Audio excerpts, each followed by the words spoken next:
కందిపప్పుతో సాంబార్ పప్పు masala vada. Tenali double horse pulses నుంచి రుచికరమైన కందిపప్పు మీకోసం. ప్రేమ ప్రేమ ప్రేమ గుడ్డిది అని ఊరికే అనలేదు. నేను చెప్పబోయే వార్త వింటే మీరు కూడా అదే అంటారు. తమకంటే 20 నుంచి 30 ఏళ్లు పెద్ద వయసున్న వాళ్ళని పెళ్లి చేసుకుంటున్న ఘటనలు ఈ మధ్య పెరిగిపోతున్నాయి. తాజాగా చైనాలోనూ ఇలాంటి పెళ్లే జరిగింది.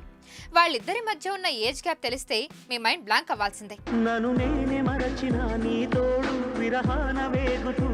ఈ ప్రేమ కథ చైనాలోని హెబీ ప్రావిన్స్ లో మొదలైంది. వృద్ధాశ్రమంలో వాలంటీర్గా పనిచేస్తున్న 23 ఏళ్ల అమ్మాయికి 80 ఏళ్ల వృద్ధుడికి మధ్య స్నేహం ఏర్పడింది. ఇంట్రెస్ట్లు కలవడంతో స్నేహం కాస్త ప్రేమగా మారింది.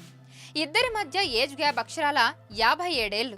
కొన్ని నెలలు ప్రేమించుకున్నాక పెళ్లి చేసుకోవాలని నిర్ణయించుకున్నారు. కానీ ఇక్కడే అసలు ట్విస్ట్ ఉంది. అమ్మాయి వాళ్ళ ఇంట్లో పెళ్లికి ఒప్పుకోలేదు. తాత వయసులో ఉన్న వ్యక్తిని పెళ్లి చేసుకుంటావంటూ సీరియస్ అయ్యారు. వృద్ధుడితో పీకలొత్తు ప్రేమలో ఉన్న యువతి అతనితోనే బతకాలని నిర్ణయించుకుంది. పెళ్లి కోసం తల్లిదండ్రులనే వదులుకుంది. ఇంట్లో నుంచి పారిపోయి వచ్చి వృద్ధుడిని పెళ్లి చేసుకుంది.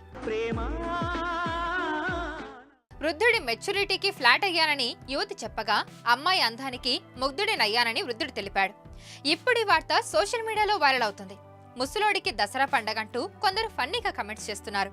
డబ్బుల కోసమే పెళ్లి చేసుకుంటుందంటూ మరికొందరు కమెంట్స్ చేస్తున్నారు. మరిన్ని వీడియోస్ కోసం ఛానల్ ని సబ్స్క్రైబ్ చేయండి. లేటెస్ట్ అప్డేట్స్ కోసం వాట్సాప్ ఛానల్ ని ఫాలో చేయండి. అండ్ లింక్ డిస్క్రిప్షన్ లో ఉంది.